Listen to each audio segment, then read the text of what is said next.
Olá, boa noite a você. Este é o Jornal da Record. Câmara aprova a PEC do estouro, que garante auxílio de R$ 600. IPVA mais caro de São Paulo passa dos R$ 500 mil. O Jornal da Record já está no ar.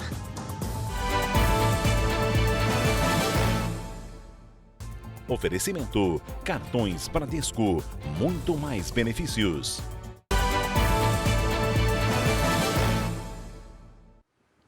A Câmara dos Deputados aprovou agora à noite, em primeiro turno de votação, a chamada PEC do estouro. O Alessandro Saturno acompanha a votação em Brasília e traz as informações. Oi, Alessandro, boa noite para você. Oi, Salsi, boa noite para você e a todos que nos assistem. Bom, essa sessão ela foi encerrada e o segundo turno vai ocorrer nesta quarta-feira.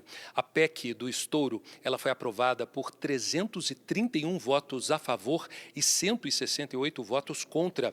Pelo texto, fica definido que a duração será de 1 ano e não de 2, como queria o governo eleito. Desta forma, o futuro governo deve começar o próximo ano com a autorização para furar o teto do orçamento em cerca de 200 bilhões de reais. Os recursos permitiriam o pagamento de programas sociais como Bolsa Família de R$ 600, o Farmácia Popular, além de investimentos em infraestrutura.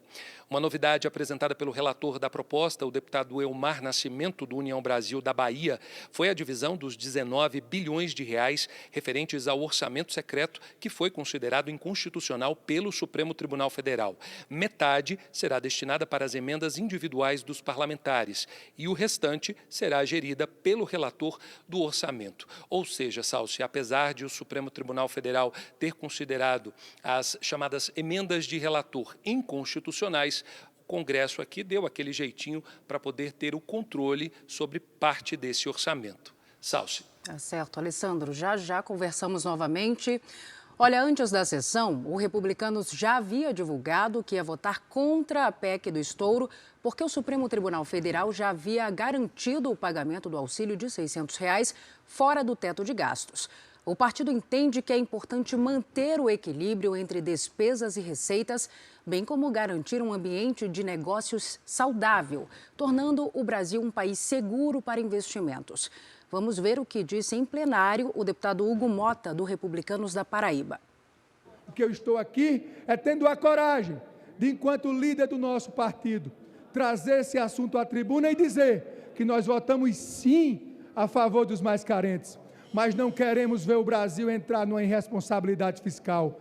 Ela não serve a ninguém, nem ao governo que irá se instalar no dia 1º de janeiro, porque nós não queremos que o governo que irá assumir ele erre ou ele vá mal. Nós queremos que o governo novo acerte, que ele venha com o sentimento de governar para todos.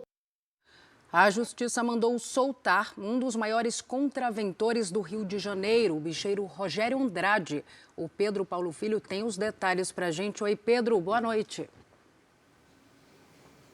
Oi, Salso, uma boa noite para você, boa noite a todos. Olha, essa ordem de soltura é do Superior Tribunal de Justiça, que acatou um pedido de habeas corpus da defesa de Rogério Andrade. O contraventor estava na cadeia desde agosto. Ele foi preso numa casa de luxo em Petrópolis durante uma operação da Polícia Federal que tinha como alvo principal o filho dele, Gustavo Andrade.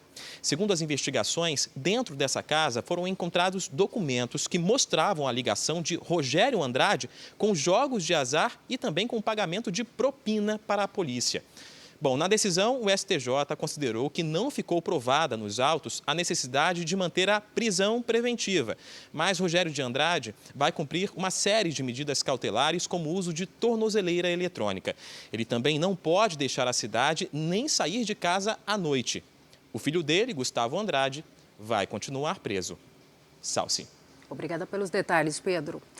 A Polícia Federal do Amazonas voltou a prender um suspeito de envolvimento na morte do jornalista inglês Dom Phillips e do indigenista Bruno Pereira em junho deste ano. A prisão foi decretada porque Rubem Dário Vilar, conhecido como Colômbia, não foi encontrado no endereço informado à Justiça do Amazonas. Em outubro, ele havia sido liberado para cumprir prisão domiciliar. Colômbia vai passar por audiência de custódia e será encaminhado a um presídio de segurança máxima. Ele é acusado de ser líder de uma associação criminosa que se dedica à pesca ilegal no Vale do Javari.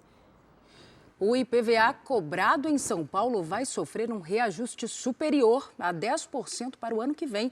O Marcos Guimarães está aqui com a gente, ele tem os números. Marcos, boa noite. Ei, Salcio, boa noite para você e para todos que nos acompanham. O novo valor foi divulgado nesta terça-feira e vai ficar assim. O imposto ficará em média 10,77% mais caro, mas vai ser possível parcelar em até 5 vezes. Quem pagar à vista em janeiro vai ter 3% de desconto. Quem parcelar não vai ter esse desconto.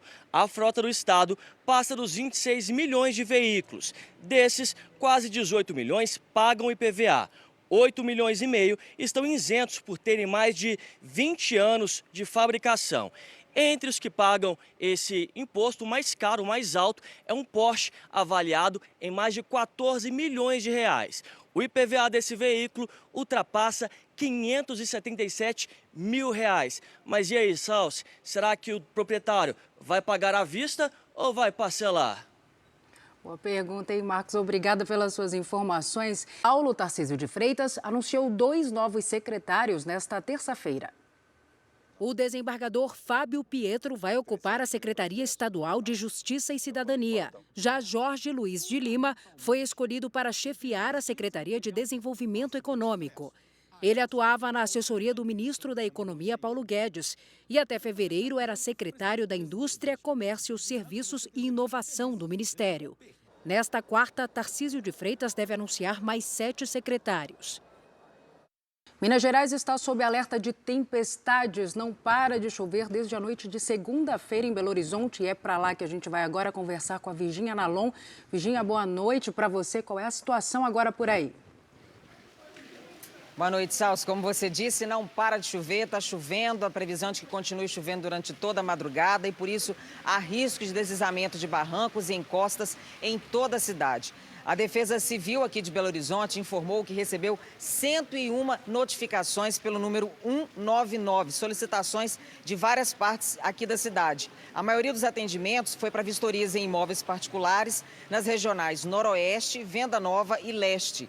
Belo Horizonte já atingiu 81% da média histórica, que é de 339 milímetros de chuva, mas já choveu 274 milímetros neste mês. Nas próximas 48 horas, segundo os especialistas, devemos chegar bem próximo da média. E a previsão do tempo por aqui é de chuva pelo menos por mais uma semana. Haja guarda-chuva, Chalce. Fico alerta, hein, Virgínia? Obrigada pelas informações. Um terremoto de 6,4 graus de magnitude, numa escala que vai até 10, atingiu a região norte da Califórnia, nos Estados Unidos. Os tremores aconteceram durante a madrugada desta terça-feira.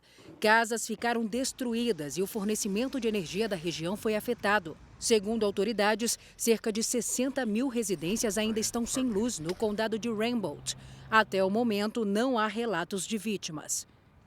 Aqui no Brasil, o plenário do Senado aprovou nesta terça-feira um projeto que proíbe testes com animais para o desenvolvimento de cosméticos, perfumes e produtos de higiene. Então, vamos voltar agora a Brasília com Alessandro Saturno. Alessandro. Pois é, Salsi, isso mesmo que você falou, viu? Além da proibição de testes com animais para a produção de cosméticos, também fica vedada a venda de produtos que foram testados em animais a partir do momento que a lei começar a valer. A única exceção é para produtos que não seja utilizado para nenhum fim de cosméticos. Os testes em animais para a produção de cosméticos só serão permitidos em situações excepcionais e com a autorização da Anvisa. Salsi, agora é o seguinte, como esse texto aprovado pela Câmara, ele foi modificado pelo Senado, ele volta aqui para a Câmara para análise dos deputados. Salsi, eu volto com você. Excelente noite. Obrigada, meu querido, para você também.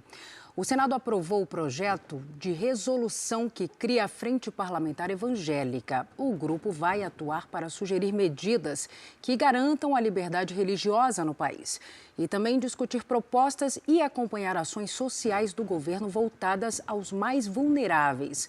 O projeto vai à promulgação do presidente da República. O Congresso do Peru aprovou durante a noite a antecipação das eleições gerais para 2024. A votação estava marcada para acontecer em julho de 2026. A medida tenta reduzir a crise política instaurada após a tentativa de golpe de Estado do ex-presidente Pedro Castillo no começo deste mês. Também nesta terça, o governo do México anunciou que vai conceder asilo político à família de Castillo. Depois de 10 anos, o Congresso do Chile aprovou um projeto que restabelece o voto obrigatório nas eleições e plebiscitos. A medida ainda precisa ser sancionada pelo presidente Gabriel Boric. Depois, uma lei deve determinar multas para quem não votar. Os votos eram de caráter voluntário no país desde 2012. Na América Latina, 10 países têm voto obrigatório, como o Brasil. Uma medida que permite a deportação de imigrantes ilegais para o México sem que possam pedir asilo é alvo de embate entre a Justiça e o governo dos Estados Unidos. A determinação foi mantida por ordem da Suprema Corte Americana.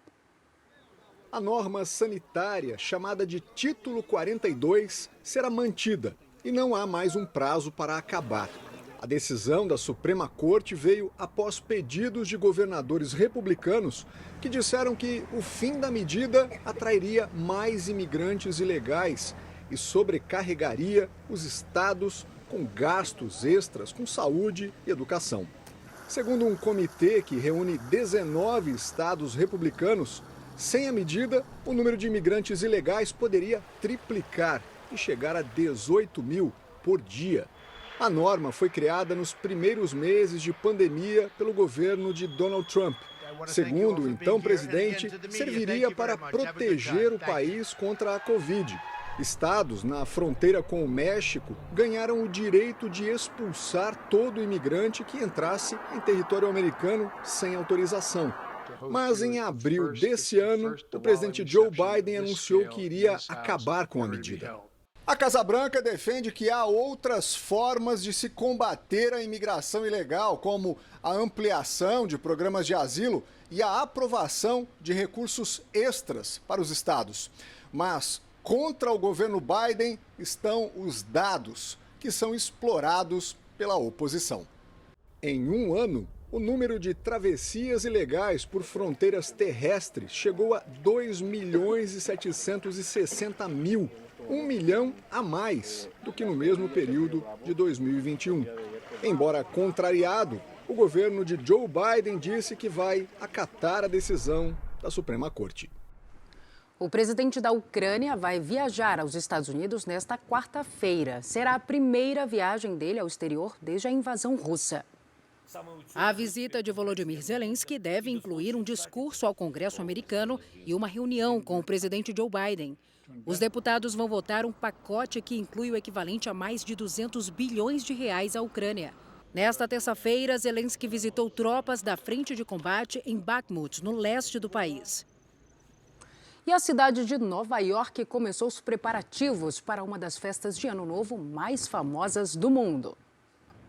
A Times Square já recebeu os numerais de 2 metros de altura e 600 lâmpadas para a chegada de 2023. Os visitantes podem tirar fotos com a placa até sexta-feira.